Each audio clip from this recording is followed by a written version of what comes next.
Hey, what's going on everybody? Scott Hilse here with you today. Now before I start this video, be sure to subscribe and turn post notifications on because I answer any and all questions within the first hour of every video release. Now I know a lot of you guys have been asking me, hey, there's a lot of changes going on in dropshipping recently. Now I'm gonna tell you right now, this video I'm about to make is gonna not only change your perception on dropshipping, but it could possibly change your life. So this is the best way to do dropshipping in 2019 by far. It's still the one product format. I called this back in 2017. You can look it up. It's documented, but it has switched a little bit. Now normally in one product dropshipping, what I would say is, you want to do like a generic themed website. So maybe like fast deals or like here today, gone tomorrow, something like that, so that you can fluidly change the product without having to change the name, without having to change the Facebook page, without having to really change anything. So now in 2019, people are starting to catch on, okay? I saw this back in 2017. The general store was obviously dying, and it was dying quick, and people were starting to catch on. Now, the user as itself, they've never caught on more than it right now. Like everybody knows what dropshipping is. You can look up like the Google Trends, I guess, and you can see it skyrockets. Like everybody is aware of what dropshipping is at this point.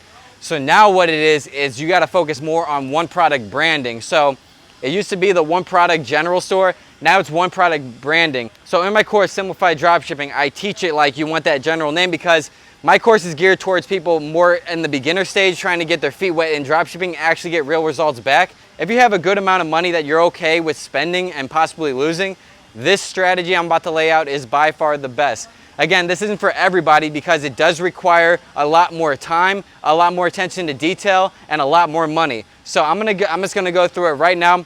It's fairly simple and it makes a lot of sense, and it's gonna make a lot of things in your brain go click. Now it's more about brand. Now it's more about finding that one product and then branding it as your own so that people recognize that product under your brand name rather than just a generic name. So one thing, my boy Jacob, the guy who wasn't dropshipping and then all of a sudden is doing $2,500 a day on Facebook ads, he just randomly shows me this, it was crazy. What he did was he actually renamed it. So he was selling a product a lot of people are selling, but what he did was he renamed it so that if someone searched that name, no results would pop up because he found out that the issue he was having at the beginning was he would launch this product and then he would record their screen. There's like an app you can do that with. Record their screen and find out that they're researching this product on other websites and then buying from other websites. So the way to negate that is to actually start branding it with a unique name yourself, and you're gonna go with one product branding. The only thing on your website should be this one product, but it should be heavily branded. The domain name and everything should be heavily branded towards that one specific product, same with the Facebook page and everything. So what that's gonna do now is not like the one product format general store was already pretty funneled. Now this is extra funneled. The issue with this is you have to do this one by one. Now I know a lot of people subscribe to the mentality that they should be testing all products in a general store, and then when one takes off, you can take that product and then convert it into a niche one product store. I think if you really want to test each product one by one with the branding and everything, you have to buy a domain for each product. You have to set up a website for each product, and you have to set up a pixel for each product now. Now, again, this is what's changing in 2019. It's good to be on top of these things. You got CBOs in a couple months being the only option to do. You have to do campaign budget optimization in September. In my opinion, I think that's a Facebook ads money grab, but you got to adapt to whatever they're doing. It's their platform. We're just playing on it. So guys, so when you're looking for these products, again, I've found my best products ever just going on Facebook, my feed, and just clicking on random dropshipping sites, because then you're gonna start getting targeted by all these other dropshippers testing products. And I found so many good ones that have paid out pretty well just from scrolling through my Facebook feed. So if you guys are asking me about product research, that's generally my best option, but this is more about the strategy. So what you're gonna do is, like what I'm doing right now is I'm launching 3 different websites, 3 different storefronts, 3 different domains, and 3 different Facebook pages with 3 different campaigns to 3 different products, but they're all branded. So just to give you guys an example, say you want to do those wrist sunglasses that I've talked about before, where you slap on that wrist and they're sunglasses and you slap them on. I mean, I know people have made hundreds of thousands of dollars off of that, but it's a little too late for this one. This is just an example. So what you would do is call it slapstickglasses.com, and then your Facebook page would be called Slapstick Glasses, so that when they get an ad for those slapstick glasses, it looks legit as fuck. No one's really questioning it. It's not like a general name like, Speedy Deals or something like that. Like now things are gonna have to be switching more towards branding. So originally, you guys know the one product format is generally an avenue to get into branding, but now what it is, the one product itself is now the branding, and this is beneficial for so many reasons.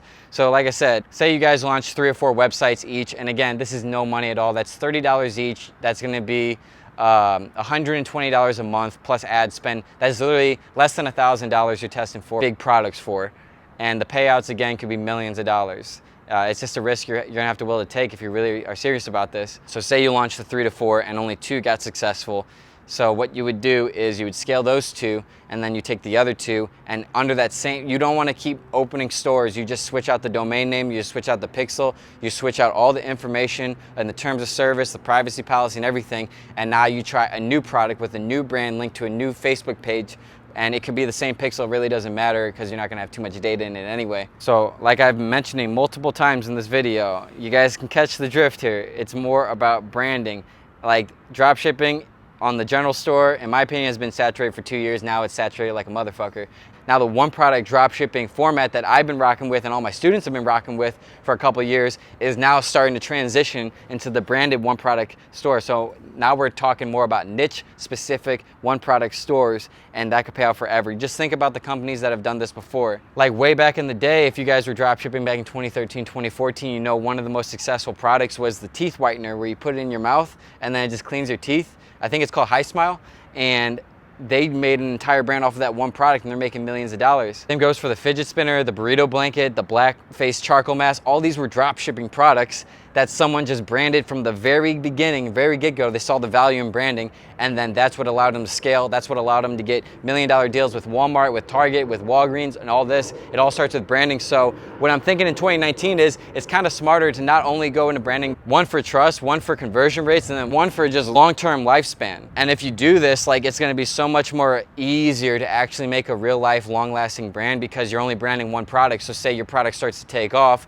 it would be so stupid of you to not, you know, white label all these products and start branding it yourself, because this could just be one store making you, even if it's making like 50, 100,000 a month, that's still pretty good. You just got to remember, you can scale this to have like 10 of those. So say you have 10 stores making $50,000 a month, now you're making $500,000 a month, and that equates to, you know, $6 million a year. And obviously that's not all profit, but that's a good starting point for sure. Now the goal is to obviously be making at least 9 figures, because in my opinion, you shouldn't even be cocky until you're making at least 9 figures. It really doesn't make sense if you're making $5 million a year and you think you're hot shit. You're really nothing, because people are Jeff Bezos made 20 billion in 20 minutes. So until you're at that level, I wouldn't be cocky with anything at all.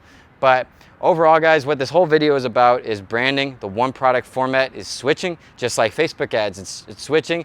Who adapts the most? Darwinism. Who adapts the most will survive. So this is what I urge you guys to do.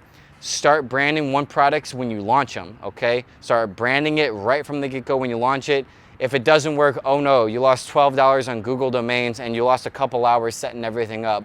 Move on to the next, you know, and obviously your Facebook ad spend. It's gonna increase higher conversion rates. It's gonna get people recognize your brand from the get-go. And you're just going to be overall more prepared for 2019 when more and more people are dropshipping than ever. Again, dropshipping will never go away. It'll only adapt. These warehouses that are coming in, the format of everything, obviously, as you guys are seeing, that's where it's going. To have a niche specific store is a lot more difficult than just having a one product brand. And the one product brand, ironically, will pay off more than a niche specific store. So anyway, guys, I hope you enjoyed this video. That's just my thoughts. I hope you guys got a lot of value from this. This is big changing right here, but it only makes sense. I'm sure a lot of you guys had light bulbs flick off in your head, or products you were thinking about branding. Like, just do it now, do it here, launch it. If it doesn't work, it doesn't work. So thank you guys so much for watching that. Please hit like. That helps me out so much on this page. It helps me grow the videos. You guys have been amazing. I'm trying to hit 50,000 by the end of next month. Be sure to comment what you think about this. And again, if you're subscribed and turn post notifications on within the first hour of every video, you're gonna get a response within the first hour if you comment within the first hour. And guys, thank you guys so much. My life has completely changed in the past year and a half. Still adapting to it, but the adaptability, the ones who adapt the most win. Peace. Shit feel kinda like some deja vu, but gotta get no tell me where I'm at. Some place I think I wanna take you to. I lose my head or have a heart attack. I'ma end up on the daily news. I pay for all my other cars and cash.